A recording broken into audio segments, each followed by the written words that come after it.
안녕하세요. 2019년 5월경에 뉴스입니다. 집값은 안 기다려준다. 대출을 적극 활용하라. 빚내서 집 사라고 부추겼습니다. 그리고 난 이후에 2022년이 됐을 지금 어떻습니까?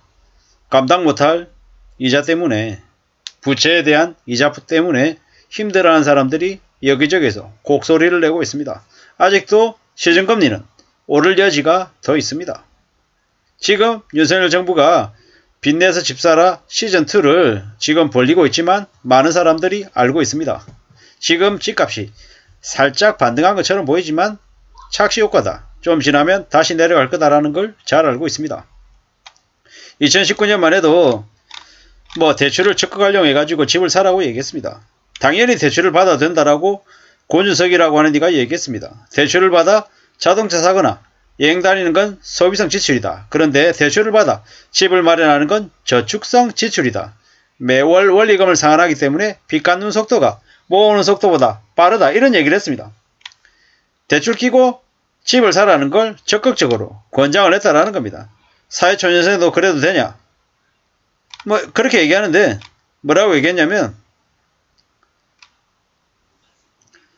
어떻게 받냐에 따라서 금리를 1%까지 줄일 수 있기 때문에 더 하라고 얘기하죠.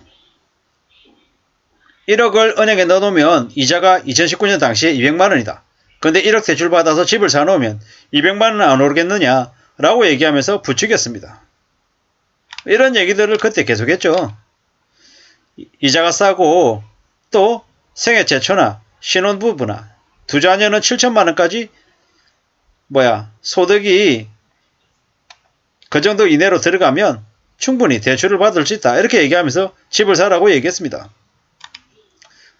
좋은 조건들이 많으니까 대거 사라고 얘기했죠. 그랬던 게 2019년에 있었던 일입니다.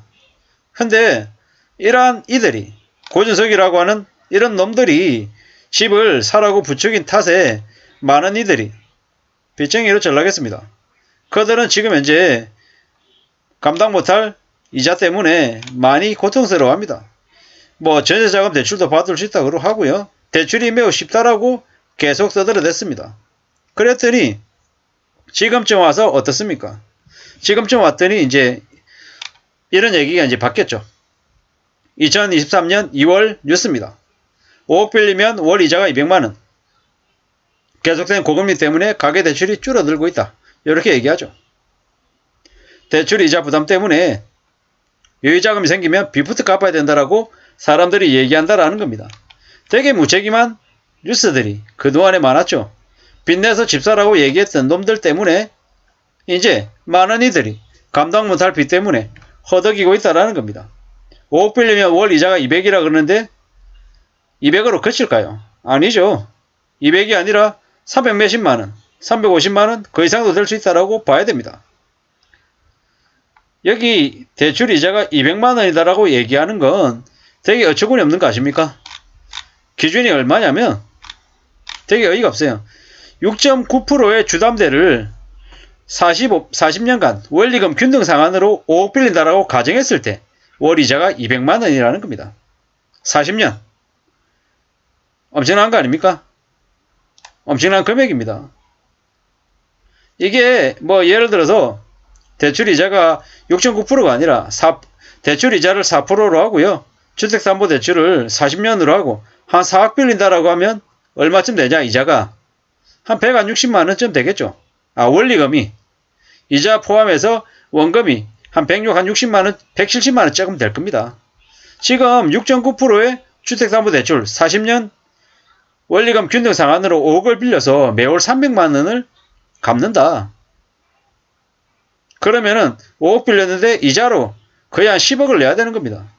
어처구니가 없죠. 예를 들어서 4.9%로 했을 때는 어떻게 된다?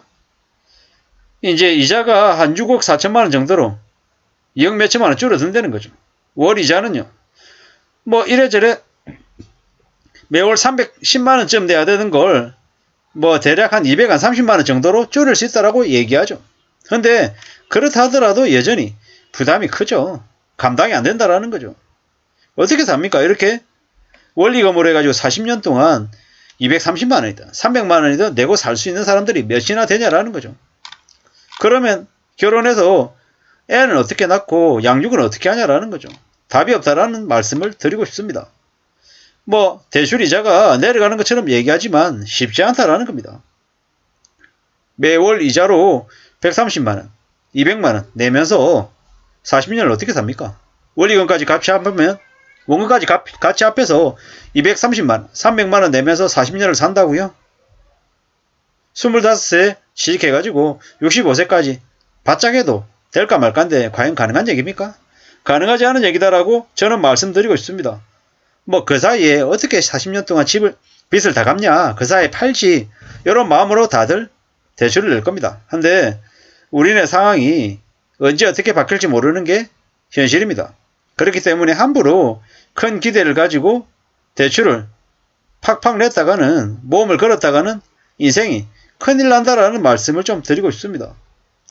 빚이 우리의 앞길을 밝혀주는 밝은 빛이 될 리는 없다라는 겁니다. 절대로 쉽게 생각해서는 안 된다는 말씀을 드립니다. 내 뜻대로 내 바람대로 세상이 착착착 흘러가고 진행이 되면 참 좋겠죠. 근데 그러지 않을 가능성이 크다라는 거죠.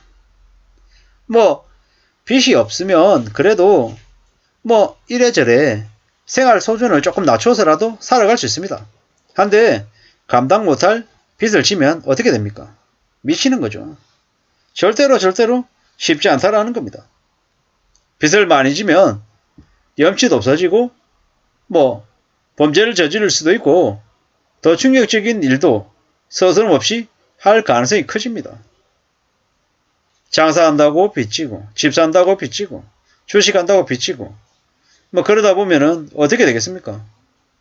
삶이 언제나 언제 어떻게 후폭풍이 돼서 몰아칠지도 모른다라는 겁니다. 요즘 뉴스 같은 거 보면 되게 끔찍한 사건 사고들 많이 나옵니다. 왜겠습니까? 전부는